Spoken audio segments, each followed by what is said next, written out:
What are we to do when we enter the dark cavern of the human psyche, only to find the cruel goddess towering before us, ready to inflict deep pain into our tortured souls? What should we do when life speaks to us in the language of failure and rejection, of deep disappointment and hopelessness? The answer, as I shall reveal in this video, is to bow before that cruel goddess, even as she draws her terrible blade, and to let her have a harsh way with us.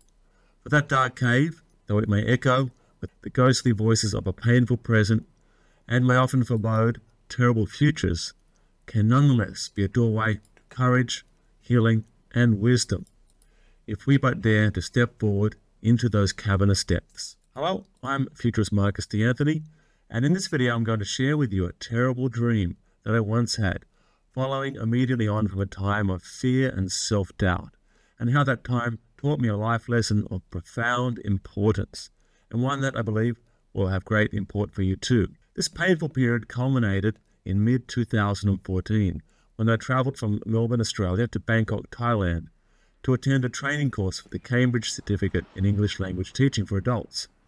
The CELTA course is well known for being very, very tough.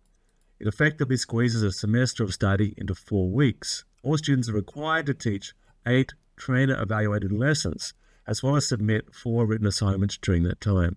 The thing is, my excursion to Bangkok in 2014 occurred just as I was facing some very difficult personal issues. So my sense of self and well-being were being deeply tested. A few months earlier, I'd been fired without notice from my job as director of a prestigious international English language program in Guangzhou, China, on the final day of my contract probation period. The company had not even granted me a working visa, so I had to leave the country immediately and return to Australia, leaving all my possessions behind and with almost no savings.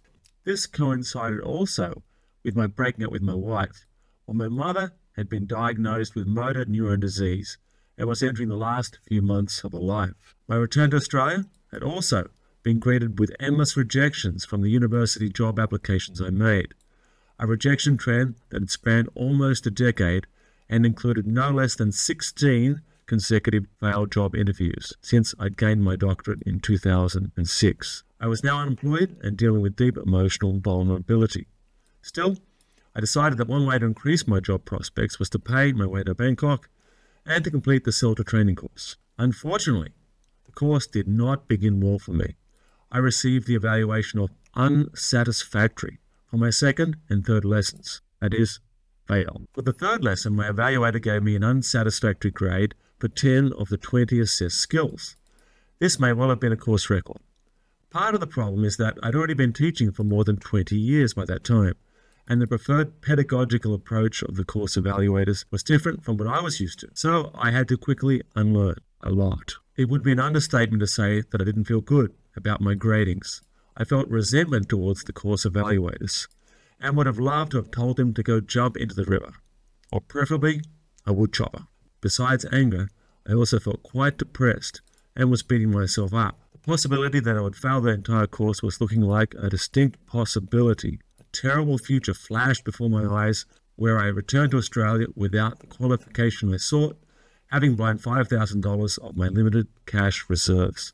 I wondered whether I should just throw in the towel and head for one of Bangkok's many bars and drown my sorrows. That night, as I lay down to sleep, I received 2 pieces of spiritual guidance. A very common form of received wisdom for me occurs when I hear words from songs seemingly being played to me inside my head, a listening skill that an Aboriginal shaman woman had taught me in Australia 2 decades before. These songs may appear out of the blue at any time during the day, and also commonly occur in meditation and in the drowsy state between waking and sleeping. The first song line to come to me as I fell asleep was, "Teacher, keep on teaching." These words are from the Stevie Wonder song, "Higher Ground." I intuitively knew that the words were encouragement for me to keep going, to keep teaching. I knew that the right decision would be to continue the CELTA program. The second song that came through to my inner ear included words from an old Nick Lowe song and contained these lines, and I'm not going to sing them, which you'll be happy to hear. The words were, "Cruel to be kind, in the right measure. Cruel to be kind, it's a very good sign. Cruel to be kind means that I love you, baby.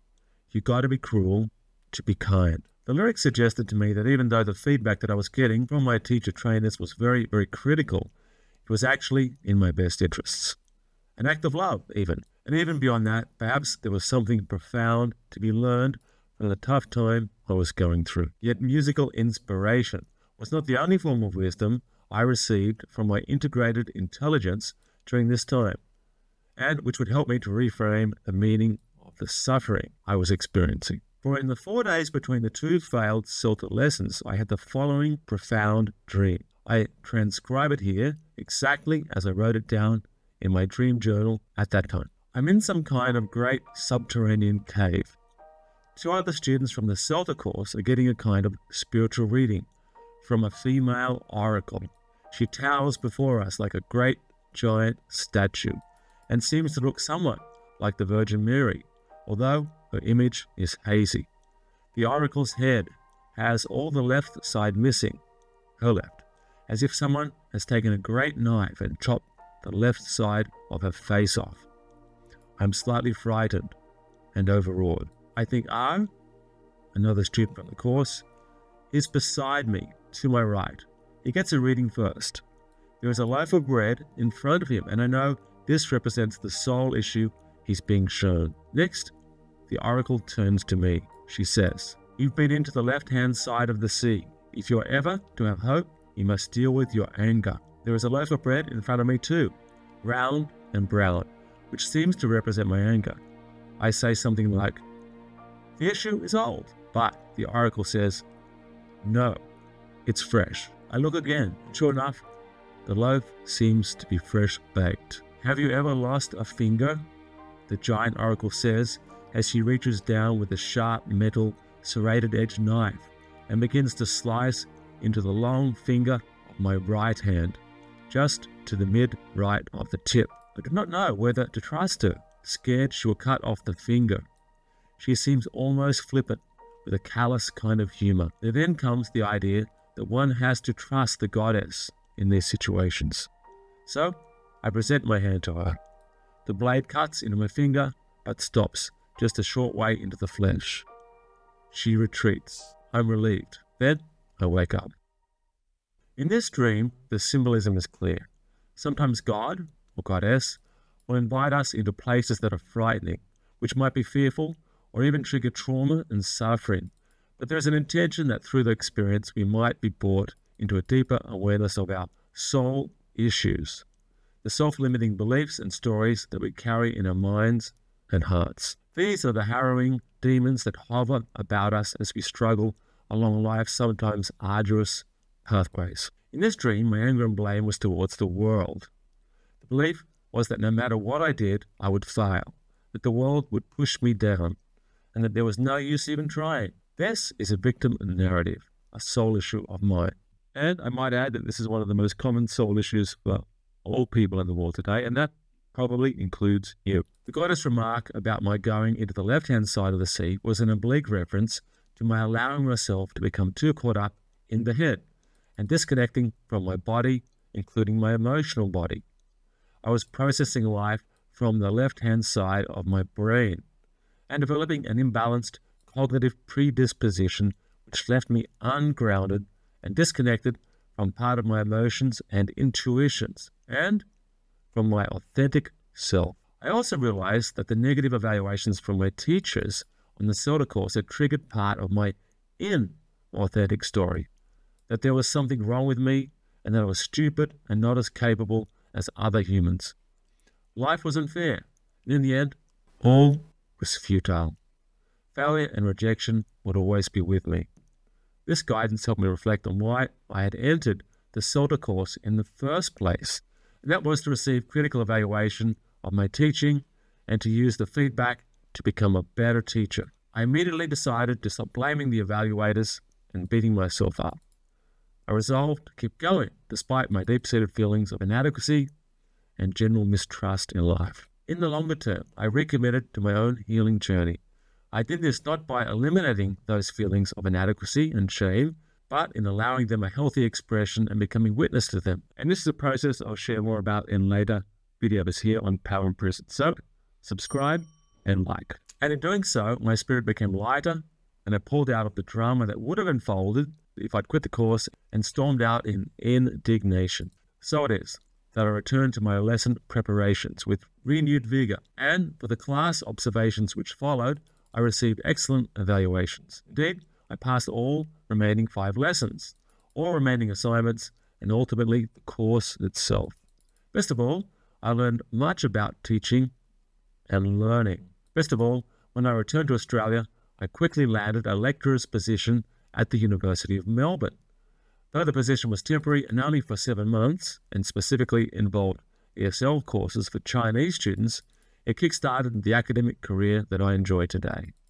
For I was then able to secure my current position as Associate Professor of Foresight and Strategy at the Beijing Institute of Technology in Zhuhai, China. The truth is that life, and God, if you prefer to use that term, is often like my experience in the CELTA teaching program. Things may sometimes seem cruel or unkind, but all things are an opportunity to learn. All things, inner and outer, represent a chance to awaken from the dream of mind and its typically recurring stories built upon painful pasts and fearful imagined futures.